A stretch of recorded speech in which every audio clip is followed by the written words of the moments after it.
Welcome back to New England Living. Chef Megan Vaughan is the only female executive chef of a steakhouse in Boston, and she joins us in the test kitchen with some tips on choosing the perfect cut of meat. Chef Megan Vaughan has trained and worked with some of the world's top chefs, including Mina and Wolfgang, and now brings her background in high-end fine dining to Encore Boston Harbor, where she is the executive chef of Rare Steakhouse and Rare Lounge, and is currently the only female executive chef of a steakhouse in Boston. We're here at the Clark Sub-Zero and Wolf showroom, and I am joined by Chef Megan Vaughan. And Megan, you're the executive chef of Rare Steakhouse, so you're going to give us some tips today on how we can select that perfect piece of beef at home. I see you have 3 selections for us. What did we choose? Yes, so I brought you guys 3 cuts of meat. I have a filet, a strip loin, and a strip loin. And then this is prime, this is American Wagyu, and this is Japanese Wagyu. You can really tell the difference when it's raw about like the marbling, the fat content, the coloring, just like when it's raw, and that's what I look for when I am picking out meat for home. Okay, well, if you're doing that, that's what we want to do too. Which one are we selecting today? Okay, so today we are gonna cook the American Wagyu. So this comes from a farm called Black Hawk Farms outside of Nashville. Really, really good farm. They essentially raise all of their cattle on property. They slaughter their cattle on property, but they have like this really nice sustainable program because everything that cattle eats, it is produced on that farm, which is great. Like I think it's really important to know where your beef comes from and make sure the farms are taking care of the animals and just the environment as well. When you cut into this piece of meat, what are some things that you'll be looking for? I mean, just the coloring, it's really nice red. The marbling is really, really nice. But because I know where it's coming from, like I know it's gonna be good.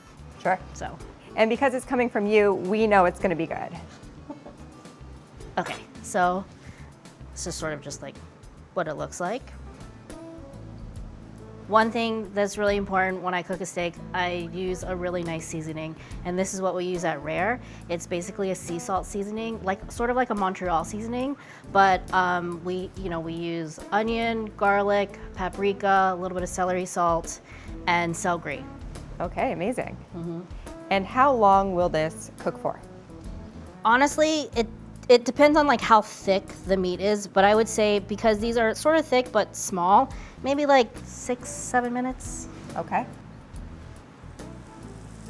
All right, now while that's cooking, you don't hear of many women being the executive chef of a steakhouse. What is it like breaking barriers in that sense? I mean, I think it's so important to show representation in like all categories of life. So, you know, I'm Asian American, I'm a woman, I'm part of the LGBTQ plus community. So I think anybody who's part of those groups and sees me like as like a head chef of a steakhouse, I think it's great. And I think, again, it's like such an honor that, you know, they've given me that position, and it's amazing that I can be that representation for anybody in those groups or like anybody outside those groups. Is that probably one of the most rewarding parts of what you do?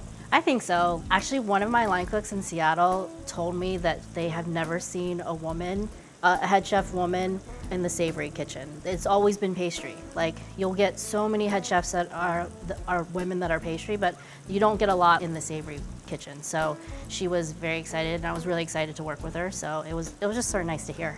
There's certainly savory on the menu Yes. at Rare Steakhouse. There's also Rare Lounge, which is all about comfort food, but this is elevated comfort food. It's not just your average mac and cheese. What can we find there?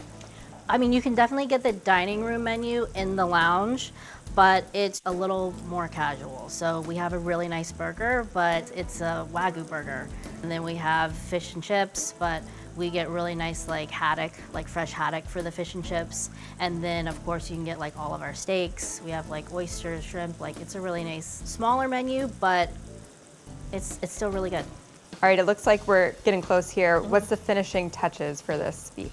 So we, at the restaurant, we do a clarified butter with smashed garlic and thyme. We're gonna put a little bit of that on top. Drizzled butter on this steak, what could be better than that? Oh yeah, beautiful. And you like to serve this with a side of Brussels sprouts. How do you make that dish? We blanch the Brussels sprouts, and then we'll saute them to get a little bit of color on them. And then we deglaze it with a really nice vinegar called -8. And we'll top it with our golden raisins that we fortify in port and white wine and crispy shallots. Make it easy for us to try this at home, or we could just go to Rare Steakhouse and let you do all the work, which sounds kind of nice, right? For more cooking segments like this, head to our website, newenglandliving.tv.